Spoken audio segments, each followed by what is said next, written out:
Hi, my name is Dan Schmitt. I do a weekly television show called Team Chicago Challenge. My website is teamchicago.tv, teamchicago.tv. I'm in Oshkosh, Wisconsin. In the next 10 or 12 or 15 minutes, I'm going to try to show you as much as I can. We're going to look at some of the flying cars, what's going on there. The Maverick car flew earlier this week by the ultralight field, putting on a great show. This group out of Florida with their flying car, and the group out of Massachusetts with the Transition. They made a grand entrance with a flyby, a landing, and then they got to drive around the field, Whitman Field. It was a sight to see, and don't forget the website, teamchicago.tv. This is the entrance to the EAA Experimental Aircraft Association AirVenture 2013. Tens of thousands of people come through this entrance, camp at the site, find out all about aircraft. What a great event. As we look at this video, Terrafugia, the transition vehicle, the flying car. It's an automobile and it flies just like any other light craft. As it makes its grand entrance at Oshkosh, Whitman Field, doing a flyby. But we're also going to look at the Maverick car, the flying car from this group of Florida. I have put together a video for the Maverick car. We got a video from Terrafugia on the Transition. Over the next 10 minutes, you're going to find out about flying cars in America as we see the Maverick taking off, a flying car that can go nearly anywhere. Let's look at the video provided to me about the Transition.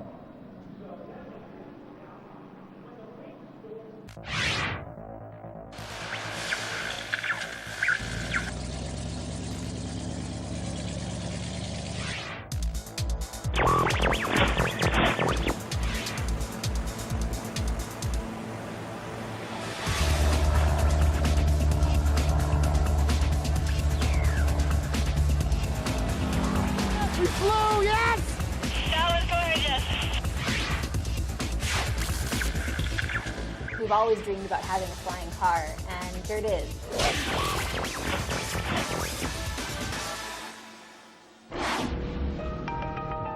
The idea of combining the automobile with the airplane is no longer a fantasy. What do you think of that, huh? I gotta tell you something, that's pretty cool. Celebrated by news media around the world as the modern-day flying car, the Transition represents a safer and more practical approach to personal air travel. Aircraft have looked essentially the same for the past 50 years. Transition really is the next step in the evolution of aircraft. The Transition can convert between flying and driving almost instantly. You just get in the cockpit, push a couple buttons, and the wings fold up. Although it has been dubbed a flying car, the Transition is really an airplane that can legally and safely be driven on roads and highways and parked in your single-car garage. The Transition's a really fun flying car to drive. It's got a lot of power, it's got a well-tuned suspension, it's very responsive.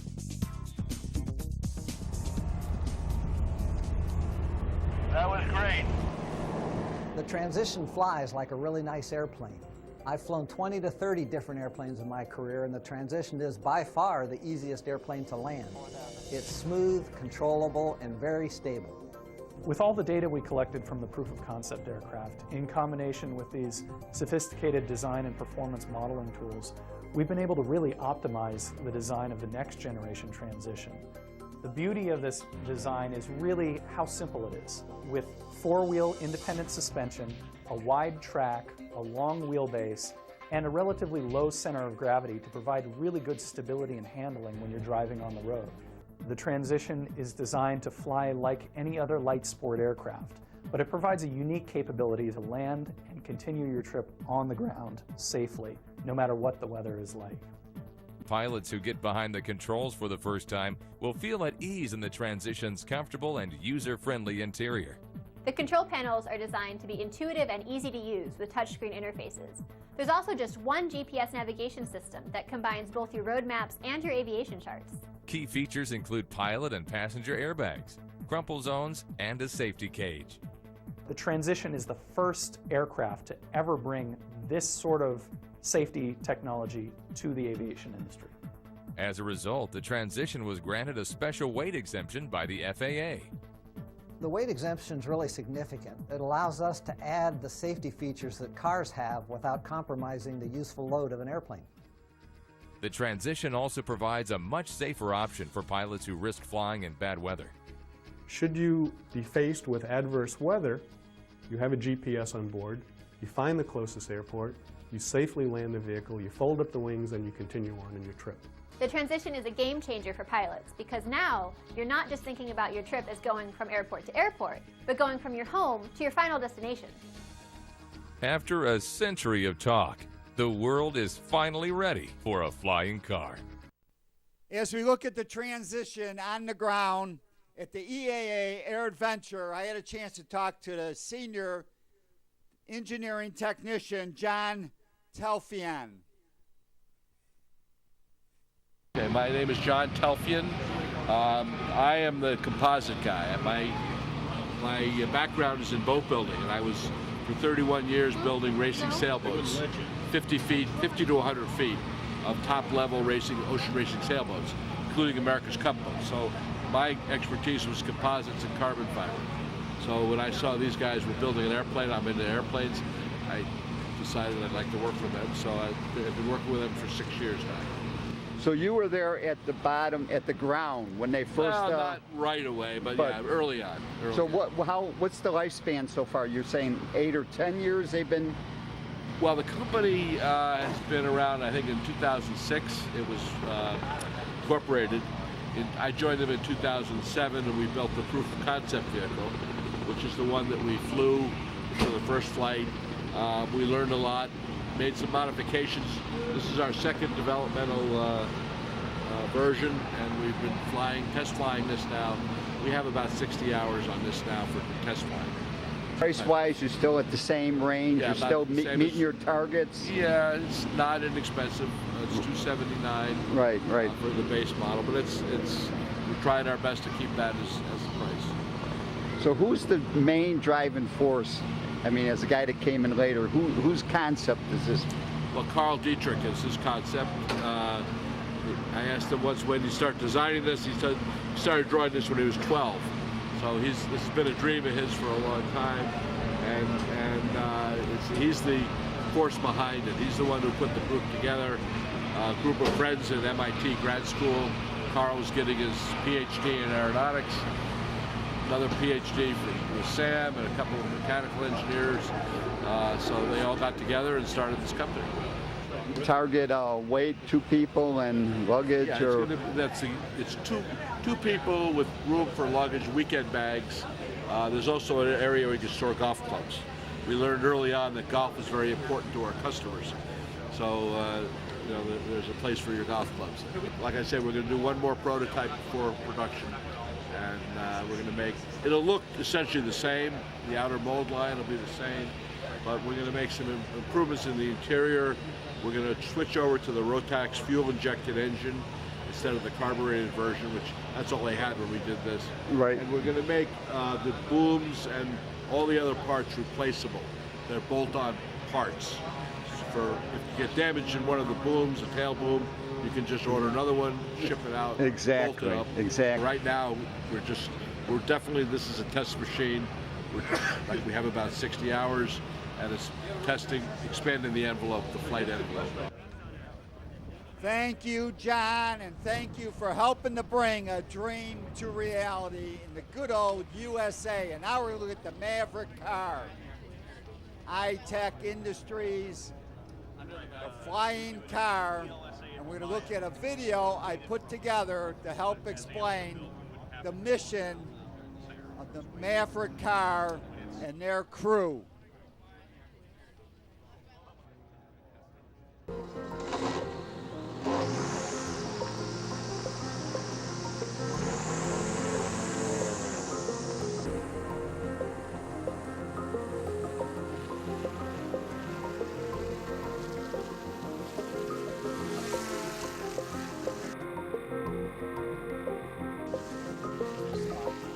You know what?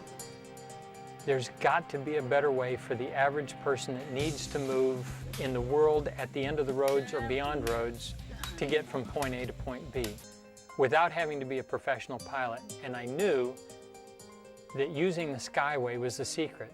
That was the birth of the Maverick, the flying car.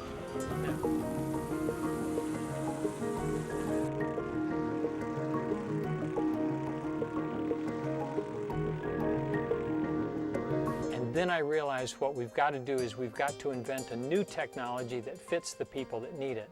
We've got to invent a vehicle, a unified vehicle that will do air, it'll do ground, it'll do on-road, off-road, it'll do water, and it'll do snow. Okay, Steve, what is your altitude? Hey, Troy, I'm showing a little over 7,000 feet. I'm still climbing 250 feet a minute. And then finally we came to the Maverick, which now, believe it or not, is just starting production. This Maverick is only the second vehicle that I know of in the history of the world that qualifies as a flying car and has been approved by a government agency, in this case, the Federal Aviation Administration. Now, the uses are as broad as medevac, that means taking somebody who's sick, who doesn't have access to a clinic or a hospital, to another place where they can get that attention, or taking a doctor or nurse to that person that needs their assistance.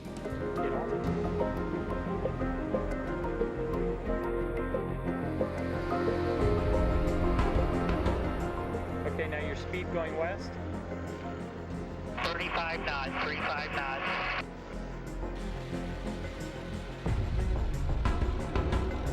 But I think that the heart of this vehicle is going to be humanitarian aid. This vehicle is capable of changing people's lives. That's our dream. That's what we've been pressing for 7 years, to develop a vehicle that the average person can use at the end of the road and beyond roads to change people's lives.